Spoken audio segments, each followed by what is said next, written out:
Меня тоже сидит. Да, смотри, какой классный.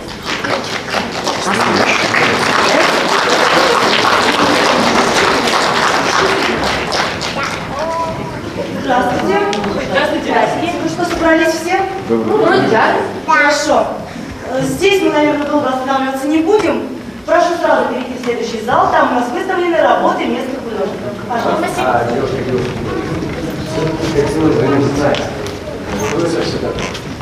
Как раз таки ничего интересного. Только зря потеряем время. Пройдем. Да нет, девушка, вы поймите, времени как раз и не жалко. Вы затем и пришли, чтобы его угробить. Вы уж потрудитесь нам, объясните, что здесь такого представлено, а? Но если вам так интересно, есть у нас здесь один местный краевед, большой проспект чудак, старичок. Вот он все время просил дать ему возможность организовать выставку, посвященную Великой Отечественной войне. Дирекция в связи с очередными праздниками пошла ему навстречу. Предоставила удобное для работы время, помещение и материалы. Думали, что это будет нормальный зал боевой славы. Ну, знаете, со стендами, фотографиями земляков-героев и все такое прочее. А он вот что нагородил. Совершенно что-то непонятное. И что же? Весь этот хлам никакого отношения к войне не имеет? Ну, почему же? Некоторые, конечно, имеют. Правда, во время войны народ был совсем маленьким, важного стратегического значения не имел, поэтому серьезный боевой осложнений на 4-м здесь не было. В начале войны, в общем-то, тоже. Частей Красной Армии здесь было немного, да и то в основном тыловые. Серьезного сопротивления они оказать не сумели. Но все-таки в этом здании, например, располагался эвакогоспиталь. Говорят, когда немцы подошли к городу, большая часть раненых и медицинский персонал успели выехать на безопасное расстояние. Но кое-кто все-таки остался. И говорят, что все они погибли. Вот наш краевед все это раскопал и постарался предоставить здесь. Утверждает, что все эти вещи подлинные, хотя, по-моему, все равно получилось не очень-то убедительно. Честно говоря, на днях решено закрыть этот зал и сделать новую экспозицию. Пройдемте. Девушка, а этот пулемет что, тоже настоящий? Идемте, идемте скорее с нами. Не задерживайтесь.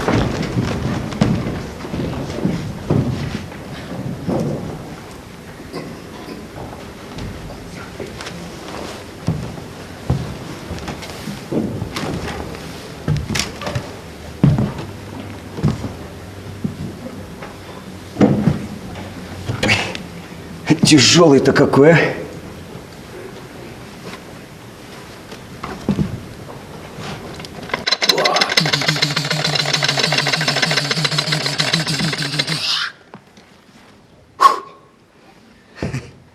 Хорошая штука. И не охраняет никто. Лохи какие-то. Ведь если знающим-то людям показать, баксов за 200 со свистом улетит.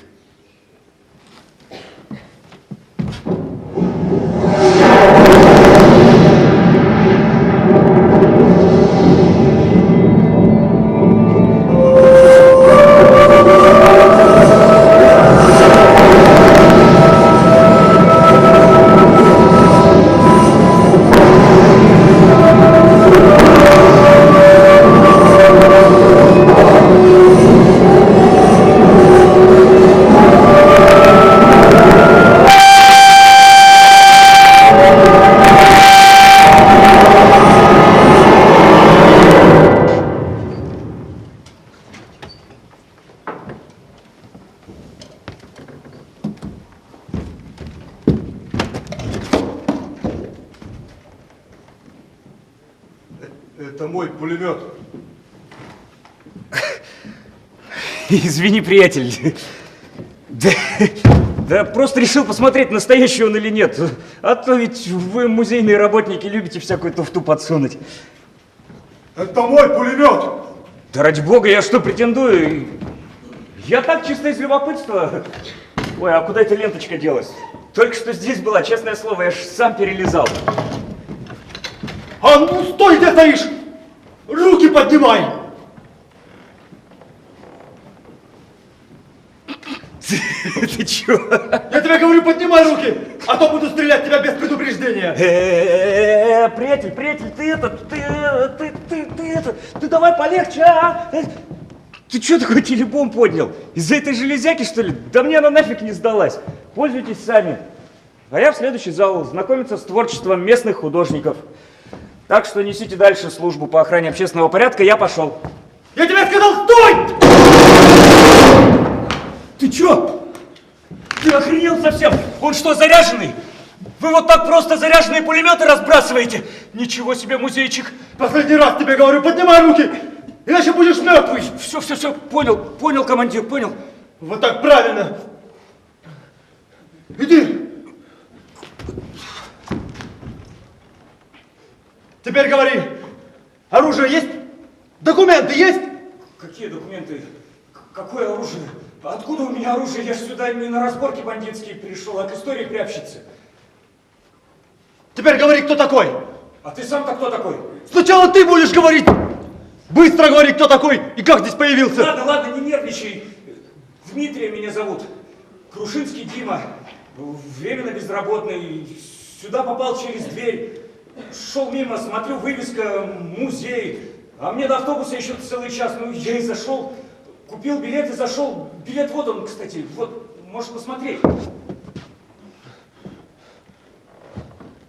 Где музей? Где? Ну, здесь музей, где же еще? Вот он музей, зал боевой славы. Ты мне врать не надо! Если дезертир, говори сразу! Я не дезертир. Почему не на фронте? В каком фронте? А в смысле в армии почему не служил? Говори! Откосил. Кого косил? Больной я. Язва желудка у меня, еще плоскостопие в придачу, поэтому в армию не взяли. Такой молодой уже желудка болит? А что, сейчас сплошь и рядом. У каждого второго какая-нибудь болезнь. Ты местный? Местный, ну то есть не совсем, я из соседнего городка, я к тетке приехал. Когда приехал? 2 дня назад на поезде. Врешь! Фашист еще в прошлой неделе вся железная дорога разбомбил! Зачем врешь? Фашист? Так ты, кажется, того немножко, да? В войнушку в детстве заигрался. Как я сразу-то не допер, что у тебя крыша съехала. Да ты хоть догадываешься, какой сейчас год-то идет, товарищ боец? 42-й!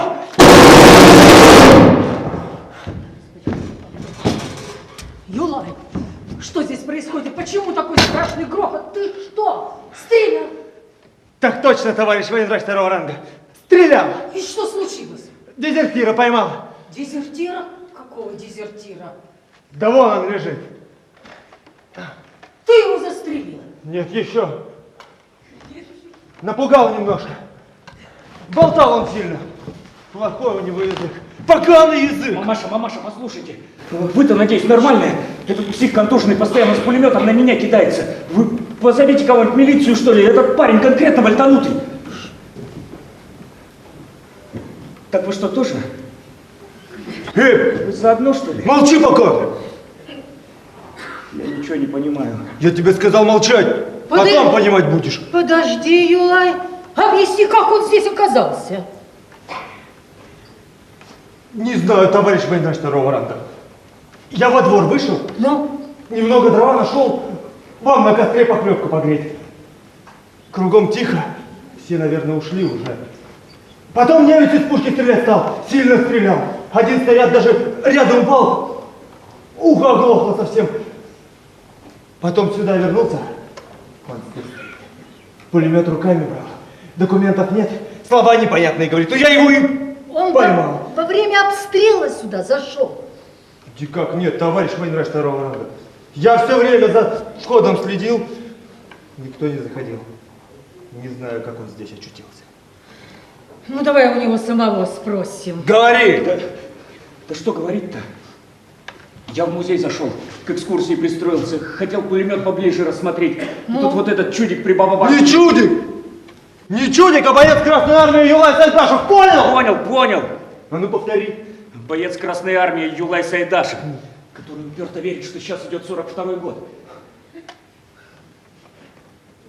А по-вашему, какой сейчас год? Да вы что, издеваетесь, что ли? Да сейчас уже век следующий. Я родился спустя 40 с лишним лет после победы. Вот дает, а!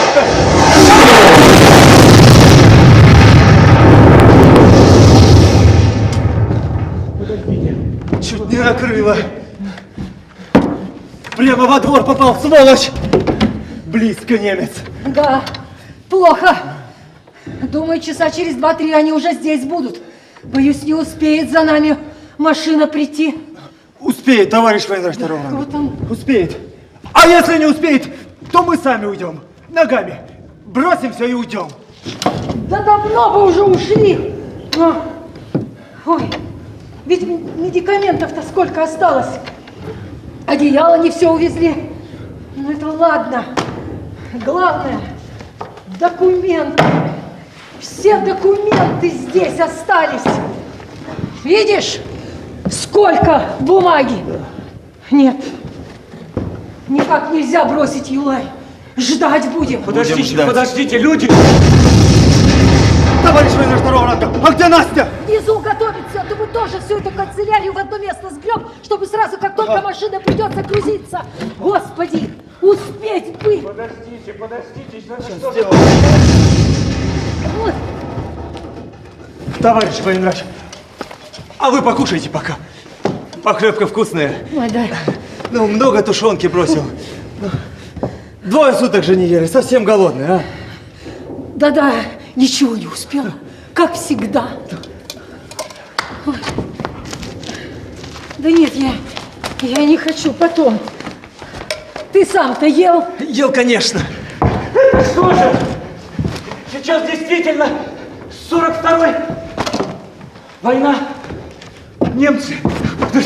Да не может же этого быть. Ну не может же такого быть. Откуда же здесь немцы? А тебя кто сейчас по голове шандарахнул? Юлай! Аллах с неба плюнул. Юлай! Мамочка, как же это так-то, Провал во времени. Черная дыра. О, попал. Кому рассказать, не поверят ведь. Не знаю, в какую дыру ты попал. Сказка трибунала рассказать будешь, понял? Они тебе точно поверят. Сразу стрелять будут, если правду не скажешь. А ну говори, куда оружие с документами взял? Выбросил? В лес закопал! Да не дезертир я, товарищ боец! Не дезертир, честное слово! Я из будущего! А на дезертировал вправду не слишком похож. Ты посмотри, Юлай, на него внимательнее, посмотри. А я и сам так думал. Гладкий он шибко, как скотина по осени.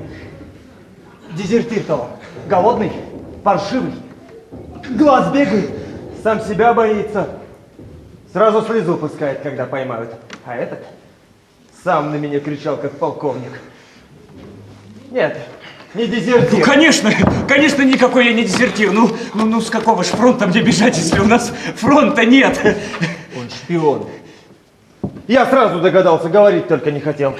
Но товарищ военврач второго ранга умная, сама догадалась. Ты почему думаешь, что шпион? Так одет не по-нашему. Опять же документов нет. Видно, что паёк хороший кушал. Немцы предателей хорошо кормят. Шпион! Он сейчас насвистит. То дезертир, то шпион, так до Гитлера дойдет. На Гитлера я не похож? Похож! Совсем похож, такой же гад.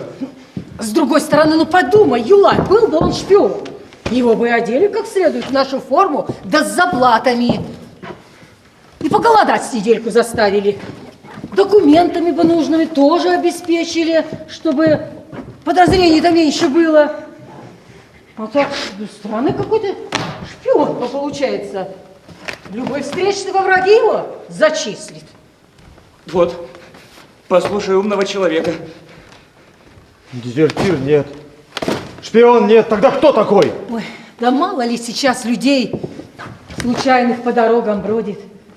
Вот знаешь, слишком уж он уверенно про свое далекое будущее говорит, про следующий век, тебе не кажется? Товарищ военврач второго ранга думает, что он сюда через 60 лет пришел. Да нет, конечно, я-то нормальная. А вот он...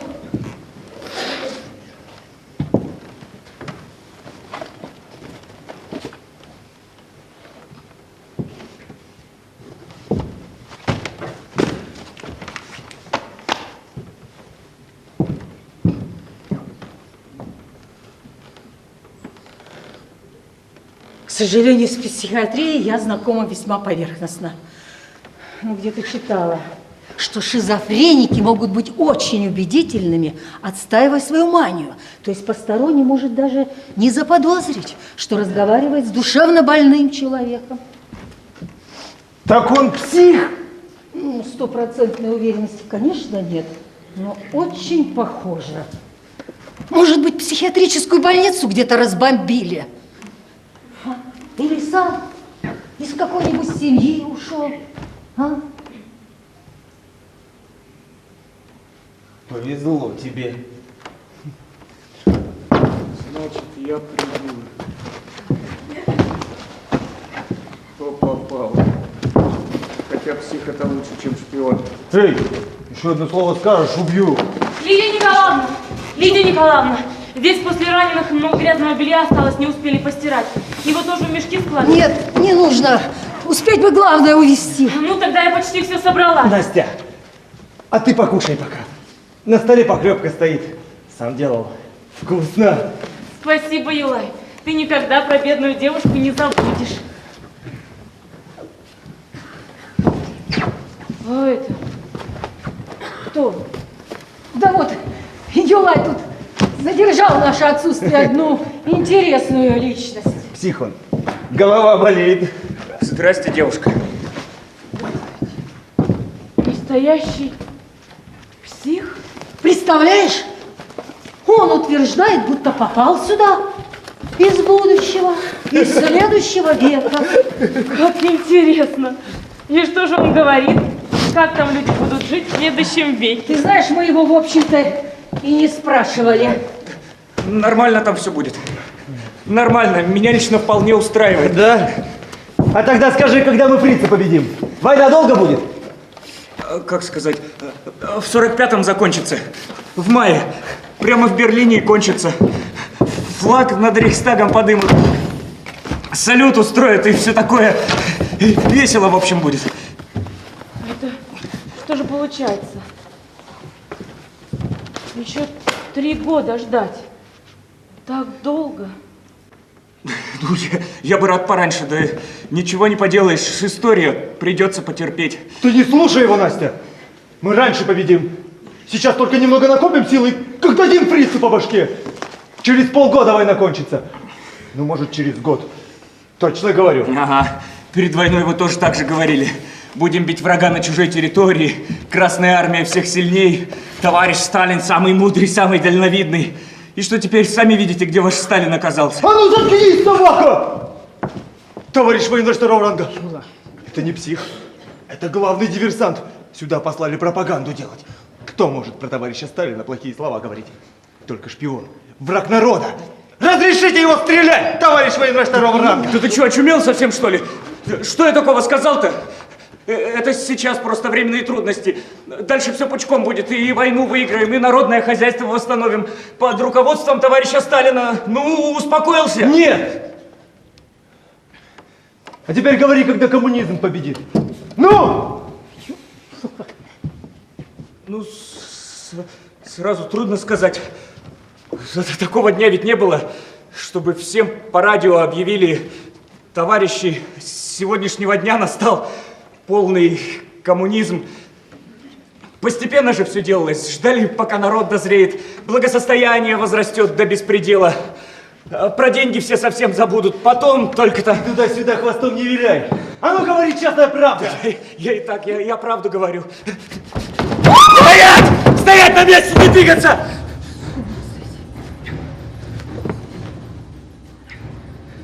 Правду вам сказать? Да никакого коммунизма не будет. Вообще. Даже от вашего долбанного социализма ничего не останется. Все через 50 лет разлетится к чертовой матери. Дурак я. Руки ему вязать сразу надо было. Во-во, вы только и умеете, что руки вязать да рот затыкать. Слово не так про Сталина сказал — расстрел. В коммунизм не поверил — расстрел. Сколько вы уже так людей в лагеря загнали, сколько постреляли, не сосчитаешь. Думаете, все шито-крыто, никто не узнает, а все через 50 лет всплывет, все. Да я кучу фильмов про ваше время видел, книжки читал, там такие фактики, крыша едет. Молодой человек, перестаньте кричать. Успокойтесь, Успокойтесь, все ваши сказки выглядят не очень убедительно. Да вас разве убедишь? Да как можно человека убедить, если он не хочет убеждаться? Да тут хоть облезни. Вы же все так и будете с красными флагами ходить. За своего Сталина на митингах глотки рвать. И все виноватых ищете. То царь у вас виноват, то враги народа, то диссиденты, то демократы. Одни вы все в белом, хоть и жили всю жизнь в дерьме, пламенные большевики. Я тебя все равно убью. Стоять! О, не двигайся! Товарищ военврач второго ранга. Вы с армейцей тоже делайте то, что вам приказано. И ты стой! Я буду стрелять, я тебе обещаю!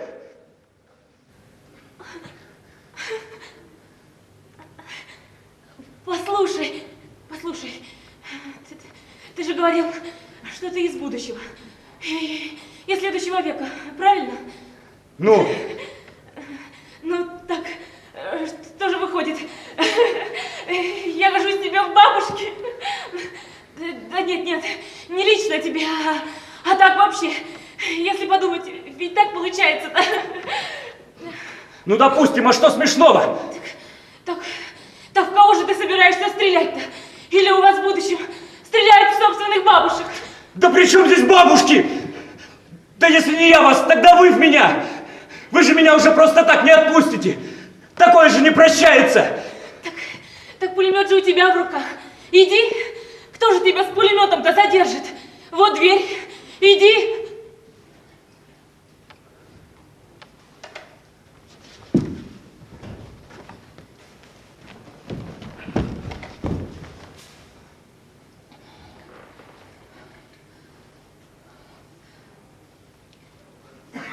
Куда идти? Куда? К своим иди, к немцам. Да какие же не свои-то? Я ж по-немецки всего 3 слова знаю. Хандехох и Ауфидерзейн. И то с акцентом. Они же меня тоже убьют, я же не фашист. Как не фашист? Фашист! Раз против нас, значит фашист. Или так выбирай, или так. По-другому не получится. Послушайте, а французы? Они что же против немцев? Ну и советской власти у них нет, а? А американцы? Они тоже иногда Сталина ругают. А ты что это вдруг американцем стал? Тебе что тут? Америка теперь? А ну давай сюда! Идти! Кричать! Нет. Давайте успокоимся. Я вижу, вы действительно не желаете отсюда уходить. И в тот бред, который вы несете, тоже не очень-то верите. Видимо, это какая-то инерция психоза. Я лично это так понимаю. Значит, давайте договоримся. Вы сейчас положите оружие на пол, а мы забудем обо всем, что вы сейчас говорили. Я вам не верю. За нами приедет машина. Мы возьмем вас с собой, переправим в тыл, там подвинем. Я не верю вам! Придется поверить, времени больше нет. Стой!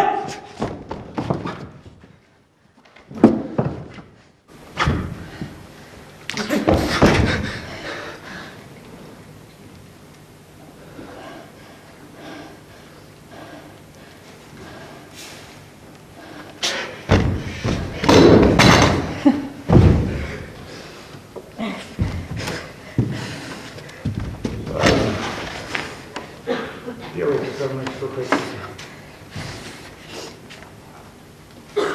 Товарищ военврач второго ранга. Что делать? Ничего. Ждать. Нам только ожидать осталось. Слова плохие говорил. Все равно наказать надо. Улай! Ты считаешь, что такие слова мог сказать нормальный человек? Нет, конечно. Ну, а с больного человека какой спрос? Оставь его. Он уже теперь ничего не сделает.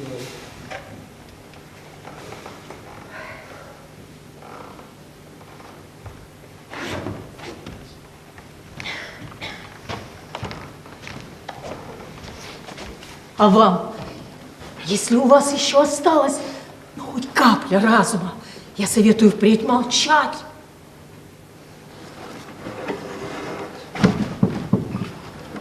Лидия Николаевна, Юлай, простите меня. Я очень испугалась, очень. Не смогла с собой совладать и выбежала, струсила. Простите меня. Ну за что тебя прощать? Он же мог вас всех убить из-за того, что я убежала. Я бы ему убил. Все. Я думала, что после той бомбежки, когда маму с братишкой убила, я уже ничего не буду бояться. Думала, они у меня уже весь страх разбомбили, ничего не осталось. А сейчас опять такой ужас навалился. Так ты же смеялась. Я от страха. Извини, так все по-дурацки получилось. Я и сам испугался. Ты мужчина, а она девушка, понимать надо. Не будем драматизировать ситуацию. Тихо. Кажется, едут. Слава Богу. Юла и Настя, давайте вниз. Начинайте быстро погрузку. Каждая секундочка на счету, нужно быстрее ехать. А с этим что? Да, что же с ним-то делать? Ну ладно, постой здесь. Мы с Настей встретим, потом решим.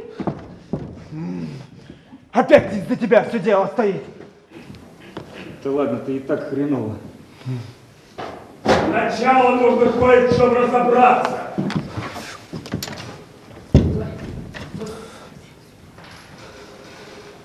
Господи, да в чем, собственно, разобраться? Давайте начнем грузиться. Вещей много, времени мало.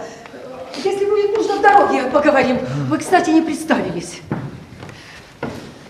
Капитан Лобудыгин, наркомат внутренних дел. НКВД? Военврач второго ранга Огурцова. Так что с погрузкой? Хорошо. Пусть ваши люди займутся погрузкой, а мы с вами побеседуем. Как вам будет угодно. Ваш боец, надеюсь, нам поможет. А по шуму случае что-нибудь найдется, товарищ доктор? А то и вторые сутки не жравши, думал, да я до места покемарю, да каким-нибудь харчом заправлюсь. А тут товарищ капитан всех из кузова повыкидывал, развернул себе. Вот и не вышло. Углейший бабарыка организму куском порадовать. А? Я, право, не знаю, но еда в котелке. Покушайте, правда, наверное, уже все холодное. Разрешите, товарищ капитан? Ешь, только быстро. Есть! А то, что холодное, это ничего.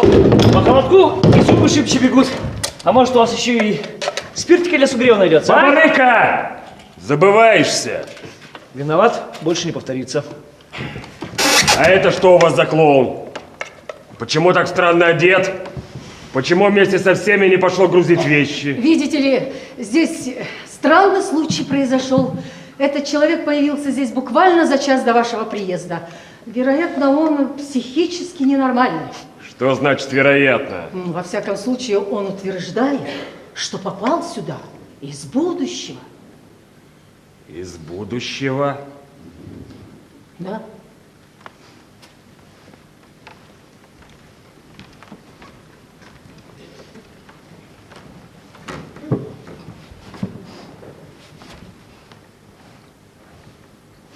И на этом основании вы полагаете, что он ненормальный? А вы что? Прикажете с этим согласиться? В моей практике был случай, когда человек заявлял, что он внебрачный сын второго интернационала. По-вашему, он был ненормальный? Нет. Он просто очень хотел жить. О! У нас в поселке тоже был один юродивый. Босиком по снегу бегал. Ну, все жалели его, дурачка. А потом его с контору за год пушнины ограбили. Оказалось, добра, правда, при нем не нашли, но 8 лет дали. Вот тебе и дурак. Я не знаю, что было в вашей практике, но я с таким сталкиваюсь впервые. Кстати, у него была прекрасная возможность удрать отсюда.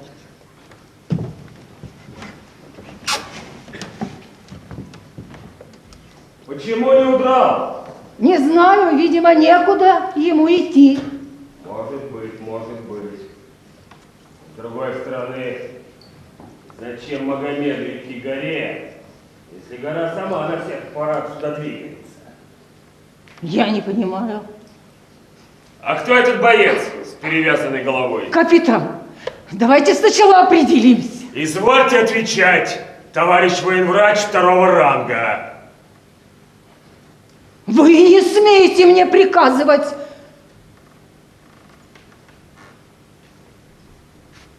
Смею. Еще как смею. Хорошо. Боец, легко раненый красноармеец Сайдашев, готовился на выписку. Когда все эвакуировались, он остался с нами, чтобы помочь с погрузкой. Вы ему приказали остаться? Нет, он сам вызвался. Значит, во время немецкого наступления сам захотел остаться в районе, покинутым нашими войсками. Какие-то странные выводы вы делаете, капитан. А девушка? Настя оказалась в госпитале месяц назад. Она вместе с семьей эвакуировалась куда-то на Урал и попали под бомбежку. Ее мать и брат погибли.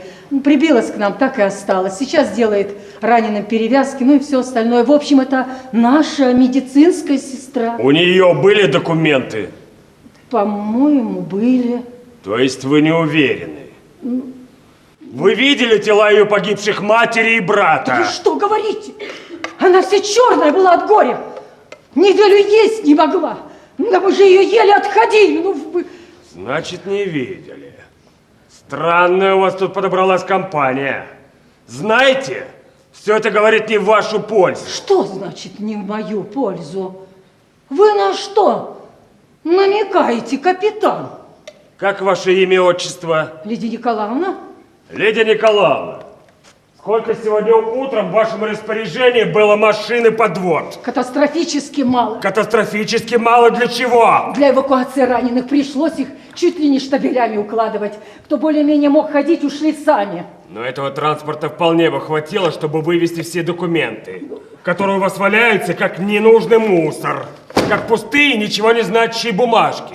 Это очень плохо, товарищ военврач второго ранга. Ну почему же валяются? Ну почему же валяются? Ну, конечно, доставали все в спешке, снесли в одну комнату, ну, разложили как придется, но ничего не пропало, сами можете убедиться. Сейчас загрузим в машину и на месте все рассортируем. Я не понимаю, почему вы придаете этому обстоятельству такое большое значение. Вы действительно не понимаете.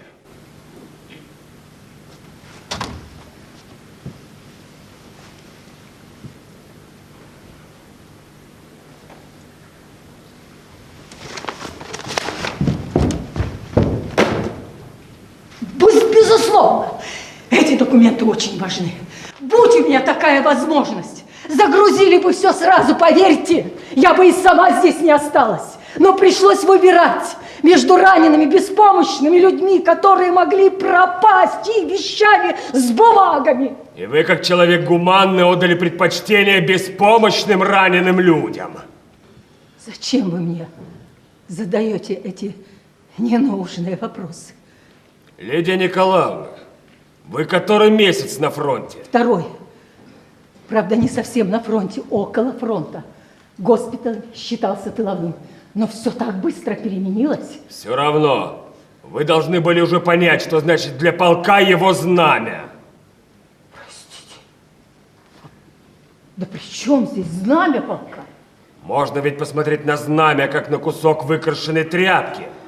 А можно, вернее нужно, считать его святыней, символом солдатской доблести. Не так ли, Лидия Николаевна? Да, конечно, но я не понимаю. А вот эту книжку красноармейца тоже вольно воспринять, как за кусок ничего не значащий картона. Или посчитать ее частью знамени, которая вполне могла попасть в руки врага. Господи, какая глупость. Сдается мне, товарищ капитан, эта дамочка тут тоже не в своем уме. Или придуривается. Что? Братва жизни своей не жалеет ради знамени. Под танки бросается, пули животом ловят. А ей это вроде бы игрушечки. Шуточки вроде бы. Вы на всякий случай обратите внимание. Ты, кажется, уже поел. В этом деле я истребитель. Ну так иди помоги товарищам. Закончите там, поднимайте сюда грузить бумаги. Есть! Вмиг загрузим! А вы все-таки, товарищ капитан, обратите внимание.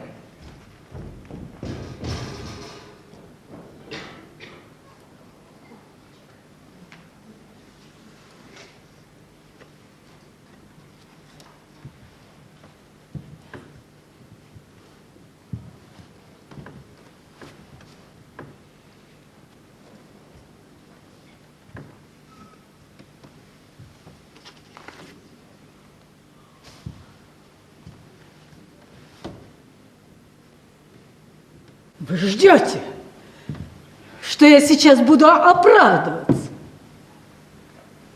Но оправдание это все равно частичное признание своей вины. Вот, мол, все знала, все понимала, но не смогла отправить документы по независящим от меня обстоятельствам. Вы такого признания от меня ждете? Я ничего от вас специально не жду, Лидия Николаевна. Тем более, что порой раскаяние, даже самое искреннее, самое чистосердечное, порой на поверку оказывается лишь попыткой напустить туману. А уже чистосердечное раскаяние? Вы что же, капитан, действительно считаете, что я специально оставила здесь эти документы для того, чтобы передать их в руки немцам? Да в конце концов, какие у вас есть основания для таких абсолютно нелепых подозрений? Да даже не подозрения, а утверждений. К сожалению, Лидия Николаевна, у меня нет никаких оснований утверждать обратное. Документы не вывезены, возле них оказываются какие-то подозрительные типы. Ведете вы себя вызывающе, как будто мы совсем не кстати вас потревожили. Послушайте, капитан, она здесь не при делах. Я тут совершенно случайно оказался, сам не понимаю как. Конечно, чтобы я тут не говорил, вы мне все равно черта с два поверите. А вот если бы поверили, я вам много интересного мог рассказать. Я знаю, что дальше будет. Сталинград, Курская дуга. Без подробностей, правда, в общем плане, но вашим командирам интересно будет.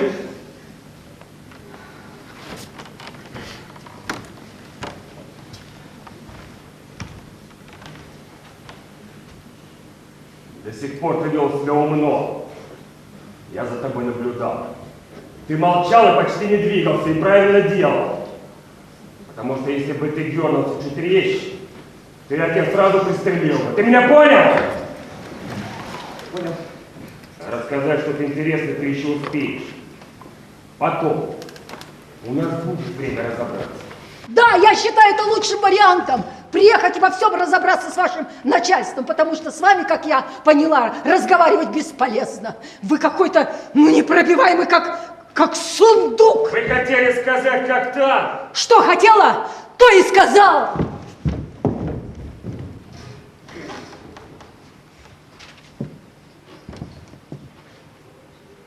Хорошо. Отложим разговор.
Все, что осталось.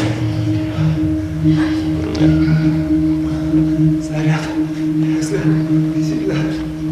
сильно свистит, далеко падает. А тут я звук совсем не слышал. Нас не задело. А товарищ военврач попал.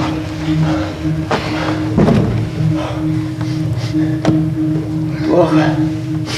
Плохо. Ногу перебила. А еще где-то задела. Ай, ну дай бог все обойдется. Очень больно. Товарищ Лидия Николаевна. Больно, Юлай, больно. Вы потерпите немножко. Скоро у нас. Скоро. Все, товарищ капитан. Стало быть, приехали к месту назначения. Нет никакой надежды починить. Да какой там? Все нутро в машине разворотило. Месяц не забрать. Я ж ее по винтику,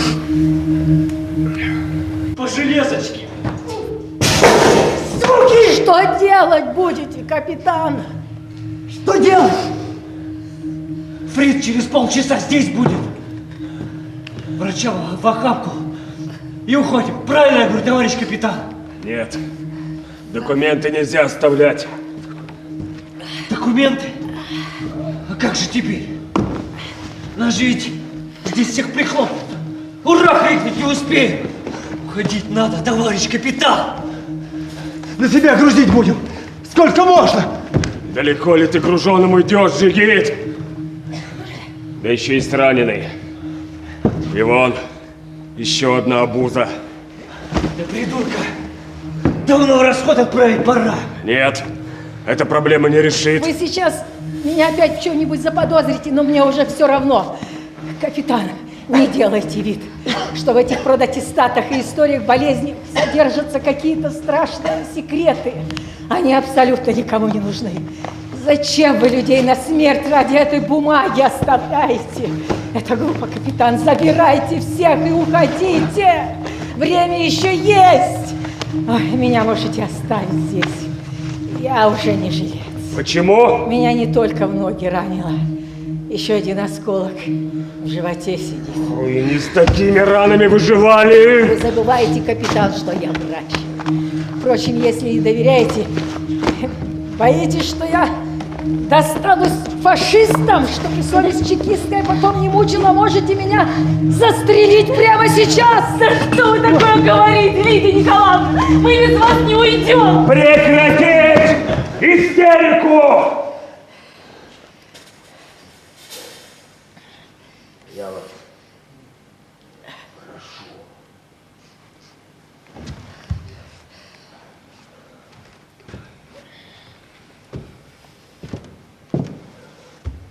Я не мог вам всего рассказать.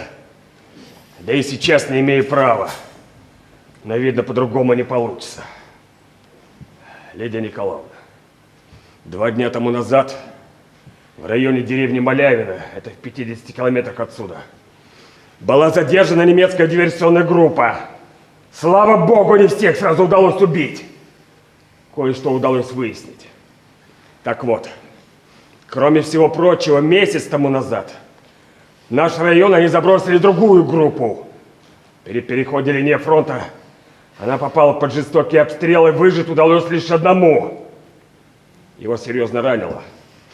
Но так как он был в форме советского офицера, наши бойцы, естественно, его приняли за своего и переправили в тыловой госпиталь. По всем прикидкам, ваш госпиталь, Лидия Николаевна. Так выходит, они здесь еще и фрицев лечили, а? Она меня тоже лечила. А может, вы все здесь? Помолчи, бабарыка! Что вы от меня хотите? За месяц через этот госпиталь прошло столько раненых офицеров. Давайте рассуждать логически. Так. Прибыл он к вам с 17 по 23 число прошлого месяца. В звании либо старший лейтенант, либо капитан, ну, может быть, майор, ну, хотя вряд ли. Ранение достаточно серьезное, но не смертельное, так что еще. А лет ему от 35 до 40. Я понимаю, не густо, но этого вполне достаточно, чтобы очертить определенный круг людей, а дальше легче. Вы хотите, чтобы я назвала вам какие-то фамилии? Но я не всех помню. Не всех больных я оперировала, не у всех знала звания. И тем более сейчас я не могу сказать, когда они поступили. Но ведь данные должны быть записаны в формуляре, не так ли? Да, конечно. Постарайтесь отыскать. Времени у нас мало, вернее, его совсем нет. Но это очень важно. Если мы не отыщем этого волка, то он столько жизни может загубить. А во всей этой медицинской бухгалтерии только вы кое-что соображаете. Вы меня поняли, Лидия Николаевна? Поняла. Настенька, подноси мне истории болезней, которые завели с 17-го по С 17 по 23. Поняла. Действуйте, Лидия Николаевна. А мы пойдем с бойцом и сходим на разведку. Может, постреляем, чтобы время оттянуть. Как ваша фамилия? Красноармеец Сайдашев, товарищ капитан. Какое у вас имеется оружие? Ручной пулемет, 3 гранаты и 3 коробки патронов. Так, пулемет оставьте здесь, а гранаты возьмите с собой. И Бабарыка! Да. Отдай бойцу Сайдашеву свой автомат и все патроны. Сам останешься здесь. Всем все ясно? Так точно. Выполняет. Так точно. Все будет как надо, товарищ капитан. Только вы уж постарайтесь поскорее. Кто знает, что у них здесь на уме.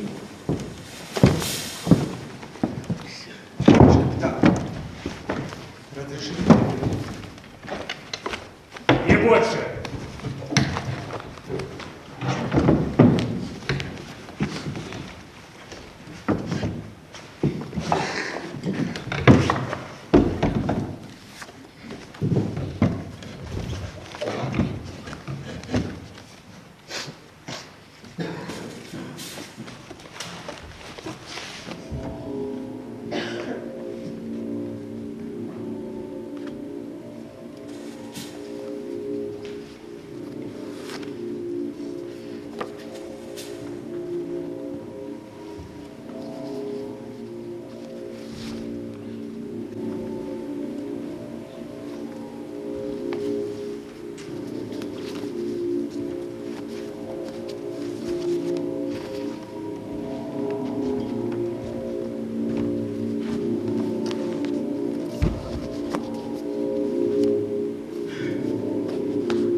Товарищ Лидия Николаевна, не знаю, какое хорошее слово вам сказать. Много таких слов сказать надо. Вы добрый человек. Мне добро делать, Насте делать, всем делать. А значит, вы здоровый будете. Точно говорю. Меня тоже хорошо вспоминать. Спасибо, Юлай. Спасибо тебе за все. Спасибо. Наклонись ко мне.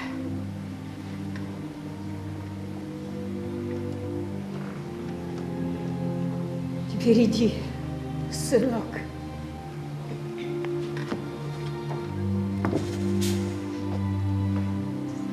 Настя, хотел поговорить с тобой. Поговорим, Юла. Думал, потом не успел, вот. У нас много времени впереди. И сейчас, и после войны наговоримся обязательно. Нет, не успел. А знаешь, почему я вместе со всеми не поехал? Знаю.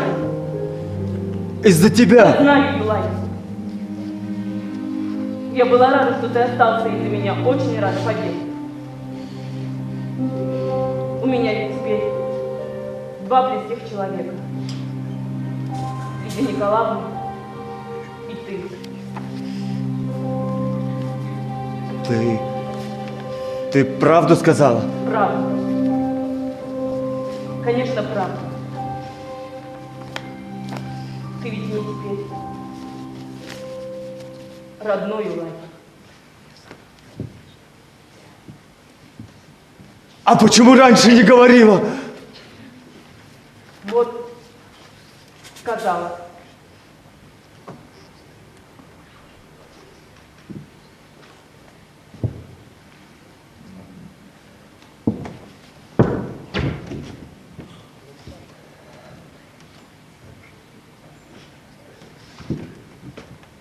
Умирать страшно. Всегда страшно. И теперь тоже страшно. Но ты думать обо мне будешь. Совсем другой страх получился. Нет, Юлай! Зачем ты о смерти? Не нужно. Помнишь, ты звал меня к себе в гости туда, где ты жил? И я приеду к тебе, Юлай, а ты меня на лошади будешь катать. Помнишь, ты обещал? И река у нас очень красивая. Да, и на реку твою мы с тобой вместе пойдем смотреть. Там хорошо. Летом купаться хорошо, а летом на лошади. Ночью луна, тепло и страшно чуть-чуть. Не так, как сейчас, совсем чуть-чуть. А на берегу костер горит. Юлай!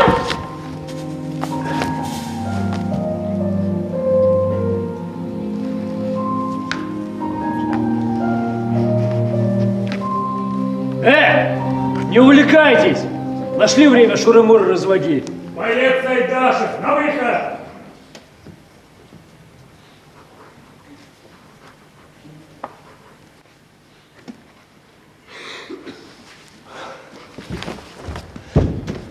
Эй, ты, который из завтра пришел, слышишь меня? Какой там завтрак коммунист будет, я не знаю. Твое дело. Я сейчас умирать пошел. Знаешь зачем? Из-за нее. Из-за тех, которые там дома. Понял? Прости, я не хотел, чтобы так все получилось. Если можешь, зла не держи.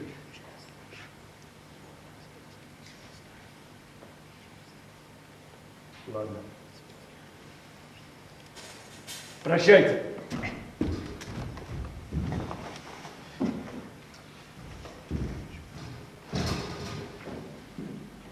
Может быть, вернется еще. Да чего вы все по нему плачете? Вы по себе плачете, как кури передушат всех за 5 минут. Уходить надо. Настя, дай на шатырке. Ай, плывем все. Сейчас. Я не могу, да, буквы различить. Сейчас, Николай. Сейчас, миленько. Может быть, вас еще раз перевязать? Нет, Обезболивающее сделать? нет, не нужно. Не поможет уже. Отбирай истории и неси мне. Может, и вправду не зря все. Конечно, не зря. Не может быть, чтобы зря. Сейчас соберем все, что нужно, и пойдем к своим. Должны успеть. Давайте я вам помогу. Я все-таки тоже читать умею. Вы знаете латынь. Ой. У вас что, звание и фамилии по латыни написано? Да, конечно, помогите, Настя. Это кто тут и кому помогать собрался? А ну-ка сядь на место, где сидел. Кому сказал? В чем дело? Боец Бабарыка, кажется. Мы-то Бабарыка. А вот он-то кто такой? Да кто бы ни был, если хочет помочь, пусть помогает. Это если помочь. А если он с этими бумажками диверсию устроит? Ты что, их съем, что ли? А хоть бы и съешь, откуда мне знать? Да не говорите же ерунды, на подозрительность уже времени не осталось, и сил тоже. Это у вас не осталось.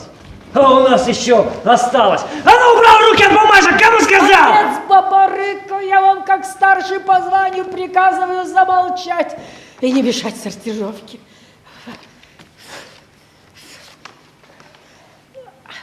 Да вы пока старший по званию. А вот капитан вернется, ему ваше звание как глухому свисток. А он обязательно вернется.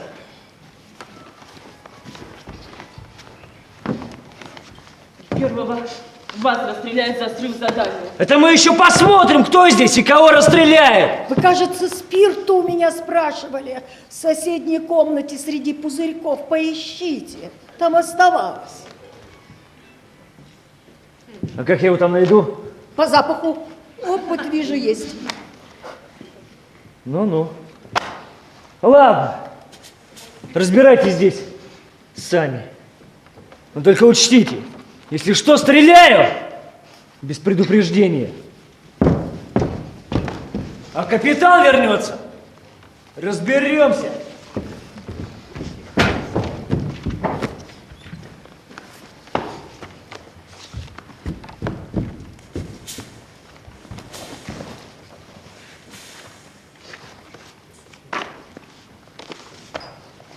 А ты чего это вдруг решил нам помочь? Жить хочется. Во сне ведь тоже жить хочется.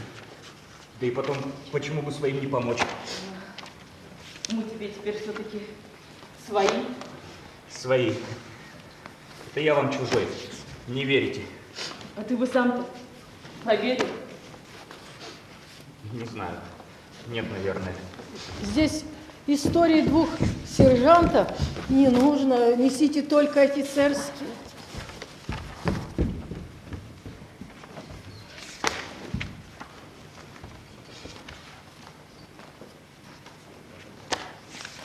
А ты все-таки расскажи, как там у вас в будущем-то все получится? Только без политики всякой. Зачем? Все равно не поверишь. Интересно. Тебе что, жалко? Нет, не жалко. А что тебе рассказать? Ну вот, например, какое самое-самое-самое замечательное событие произошло в ваше время? Самое замечательное?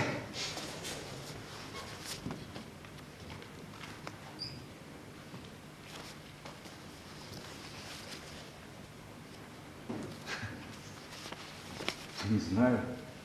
Что? Совсем ничего не случилось? Да нет, почему же? Да много чего. А вот вспомнил. Человек в космос полетел. Правда? Да. Наш Юрий Гагарин. К самим звездам? Да нет, пока вокруг Земли. До Луны, правда, американцы тоже долетали. И что там на Луне? Да ничего, пусто. Ой, все равно замечательно. Человек в космосе. Вы слышали, Лидия Николаевна? Слышу, слышу. Ты, Настенька, сильно не отвлекайся.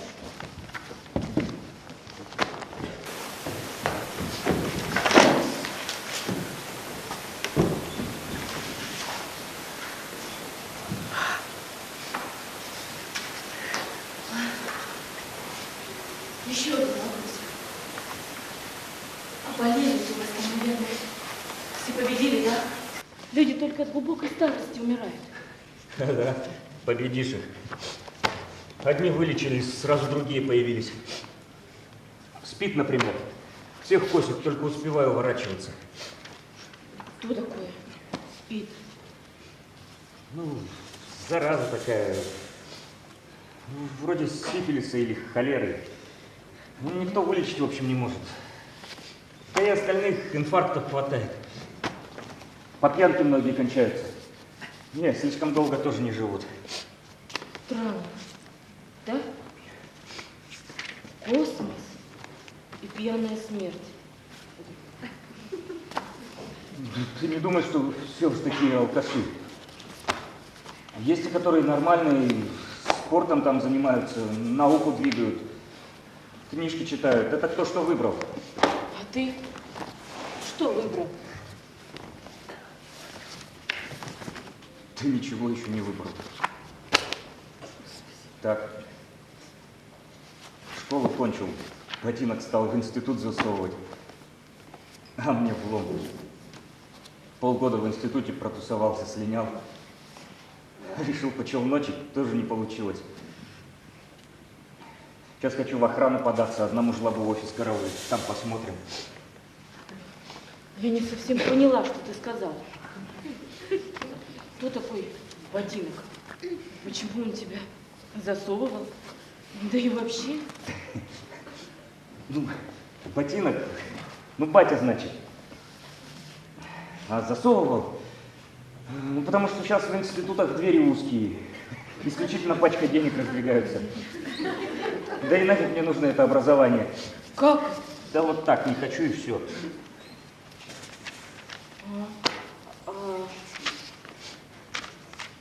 Челночить? Ну, торговать, значит. 2 ходки в Турцию, уже нормальные бабки можно сделать. Ты все равно не поймешь.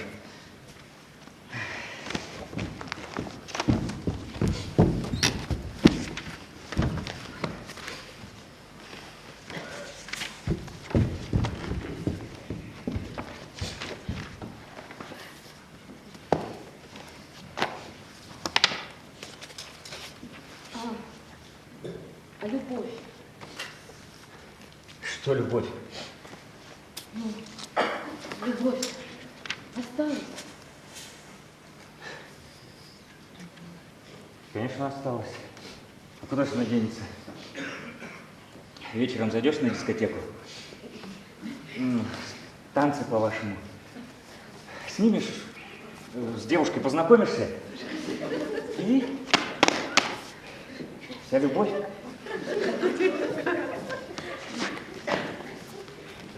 Да, не знаю. У меня один приятель из-за своей девчонки из дома ушел. На чердаке жил. Говорили, что дурак. А я до войны тоже любила на танцы ходить. У нас в парке очень хороший оркестр играл. Курсанты с пехотного училища ходили. И парни с вагона ремонтного. С виду вежливые, но тоже только чуть поддайся.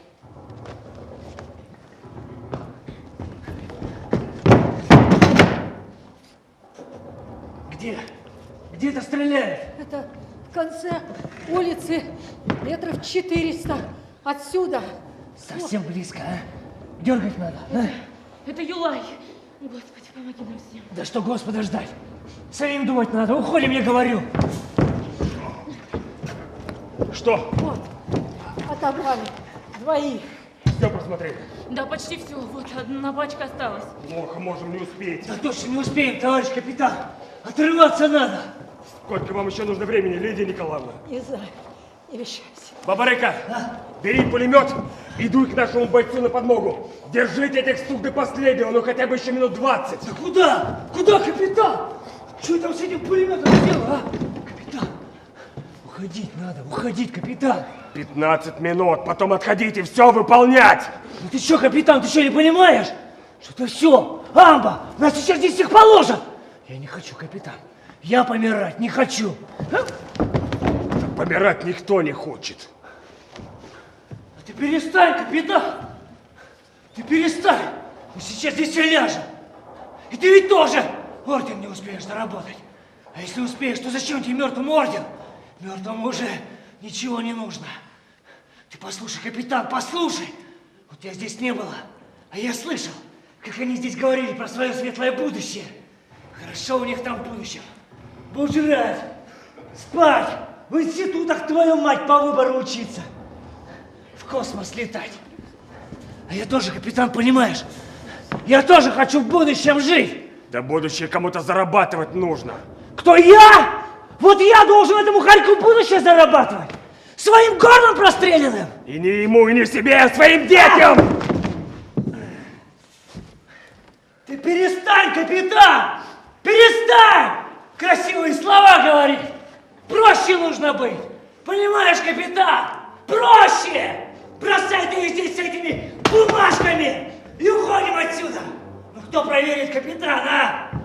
Доехали мы сюда или не доехали? Скажем, по дороге машину вбомбили. Ну решай, капитан! Нет, Бабарыка, не получится нам с тобой вместе уйти. Не суждено! Боишься?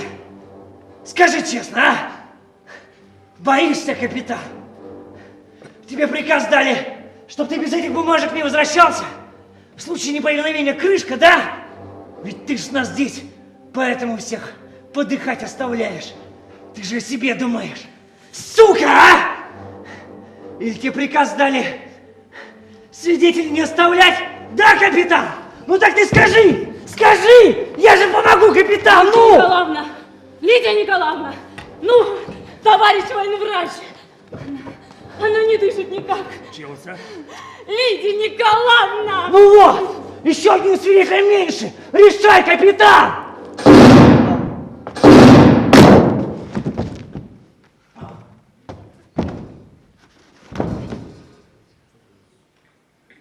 Вот так, Гриша. Я решил.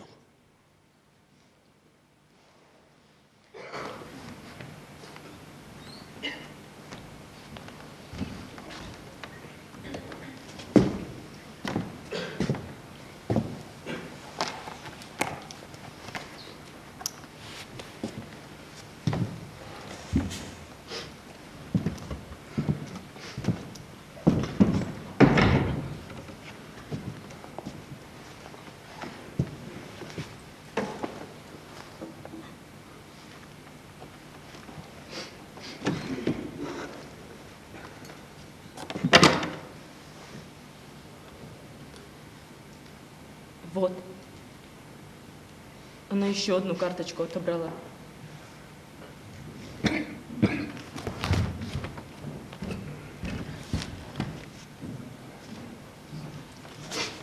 И в руках у нее последняя осталась.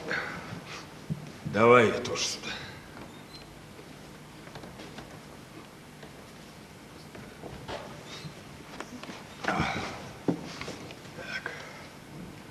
Майор Фролов, старший лейтенант Рузутак, старший лейтенант Иваньков, капитан Шац. Запомнила? Да. Повтори! Я запомнила. Хорошо, теперь иди. Куда? К нашим. У тебя у одной шанс есть выбраться. Выходи черным ходом. Дойдешь до речки, ищи брод. К мосту не иди! Перейдешь речку, сориентируйся на северо-восток. Сможешь? Попробую. Смогу. Ну, а дальше как повезет. Если схватит, говори, что местная. Может, поверит. Хотя вряд ли. Дойдешь до наших, требуя особиста. Все ему расскажешь, но там разберутся. Фамилии не забыла? Фролов, Иваньков, Шац, Рудзутак. Хорошо. Иди. А вы? А я здесь останусь. Он вместе с товарищем. Иди, у тебя фора минут 10, пока мы тут. Может быть, все вместе? Нет, втроем не уйти! Тогда прощайте.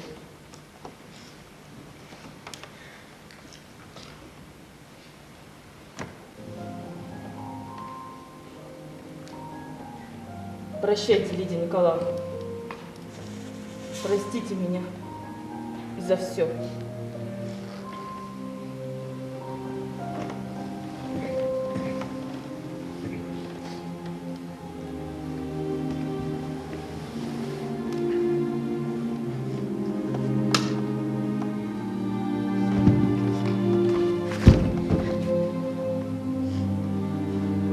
И ты прощай. Больше уже не увидимся, если только в космосе. Почему? Я должен сюда прийти через много-много лет. Я не доживу. Почему? Тебе будет всего лишь чуть-чуть за 70. За 70? Какой ужас. Ты, конечно, ненормальный.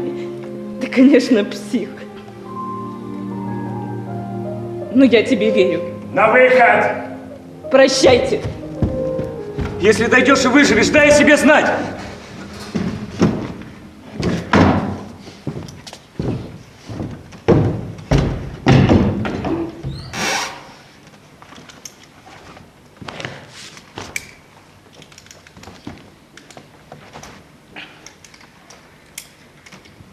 Что мне делать? Ждать, когда пристрелят. Как? Просто сидеть и ждать? А что, слишком скучное занятие? С одной стороны, тебе можно позавидовать. Сумасшедшим, наверное, наплевать на смерть. А? Тебе наплевать? Нет, не наплевать. Но ты же уверен, что будешь жить в будущем. Если я не сумасшедший, то да. Но все равно страшно. Ты сумасшедший. Ну и в каком году ты должен родиться? Лет через 40 с лишним. Ого. Слушай, так может быть и я тогда на другой заход пойду. Под другим именем, под другим фамилией, под другим бренным телом. Ну тогда считай, мы с тобой ровесники. Не знаю. Вот и я, брат, не знаю. Ну, хотя вряд ли. Пустота. А может быть и ее нет. А почему же вы тогда сами-то не ушли? Ведь вы могли бы в одиночку. Ведь смогли бы. Не факт. Ну, наверное, смог бы, если в одиночку. Тогда почему Настю отправили, а не сами? Заткнулся бы ты, пытливый потомок. Да потому что если кто-то уходит, то кто-то другой должен остаться.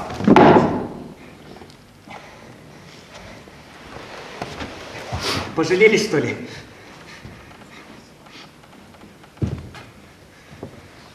А вы людей арестовывали?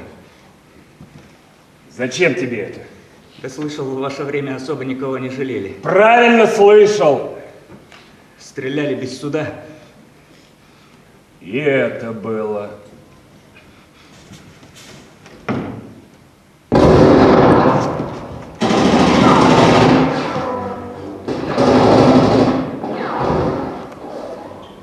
Вот. Еще одного невинного пристрелил. Кого? Немец молоденький. Во двор полез. Герой молокосос. Лет 20, наверное. Почему невинного? Он же враг. Враг-то спорит. Только как он этим врагом стал? Ну что, сам сюда пришел? Его обули, одели. Дерьма в голову наложили и сказали: иди, Ганс, воюй за родину. Родился человеком, а помер полминуты назад фашистом. Хреновая биография! Вам что, и его жалко? Нет, он враг. А как он стал, неважно. Он бы меня тоже убил, не сомневайся. И все, в кого вы стреляли, были врагами? Ох, и вопросы ты перед смертью задаешь, потомок. Такие, что и после нее не ответишь. Боитесь? Да чего ж теперь бояться? Я тебе скажу. Я перед тобой хорошим прикидываться не буду. Среди нас вообще хороших мало осталось. Безвинных много, хороших мало. Человеки от природы. И подлости, и трусости, и других грехов столько, что не вычерпаешь. Везет он некоторым. Проживет такой человек тихо в колее, лет 80. И помрет незаметно в этой же колее. Никто не поймет, что у него задушонка была. А некоторые жизнь проверяет. То по морде даст, то по хребту, по неволе все свое нутро покажешь. Так вот, я тебе скажу. Редко у кого оно красивое бывает, редко. Бывают, конечно, люди, но я не в таких. Страха во мне много. Сначала, конечно, верил во что-то. И любил и себя, и светлое будущее. И врагов ненавидел. Горло был готов перегрызть всякому, кто мешает мне эту светлую жизнь строить. А потом задумался. Отчего же этих врагов все больше и больше становится? Да откуда же они берутся? А отовсюду. Из одноклассников, из коллег по работе, из близких и знакомых друзей.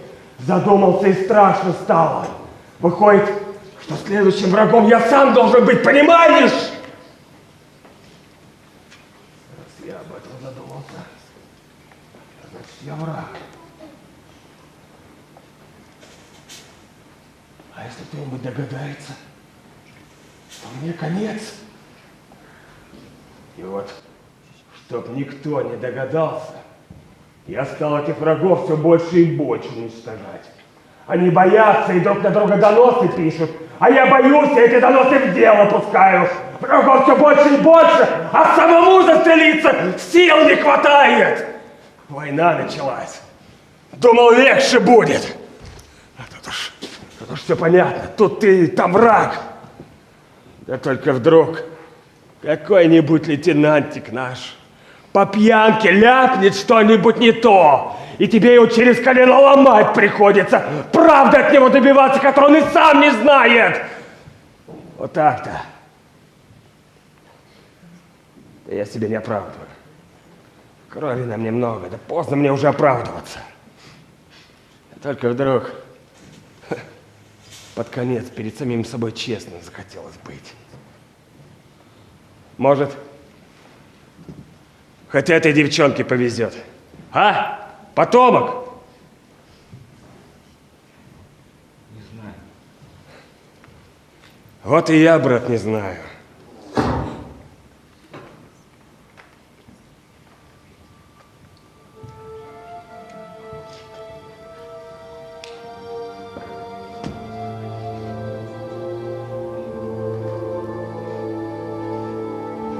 Знаешь,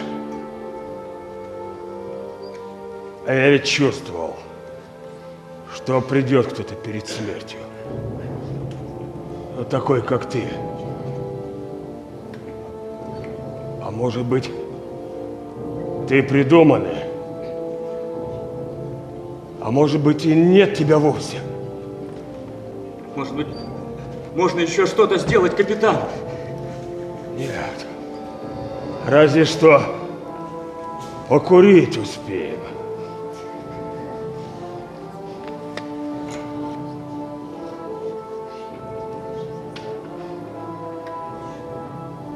Знаешь,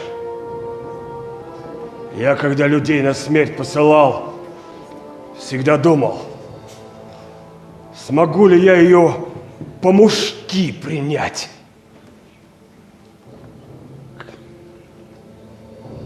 Кажется, повезло. Хоть в этом повезло.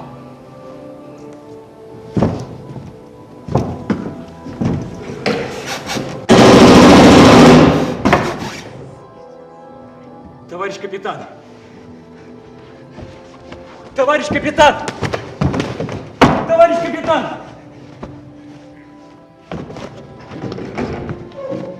Сволочь!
Молодой человек.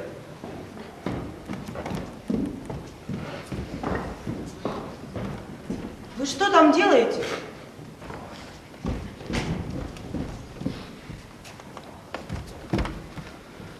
А ну немедленно положите экспонат на место и выйдите за ограждение.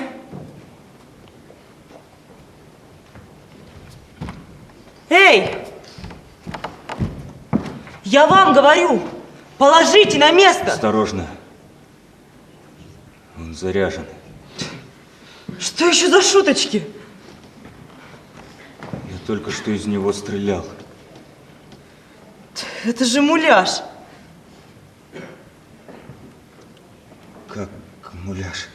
Так, мы что, по-вашему, будем здесь настоящее оружие разбрасывать? расстрелял.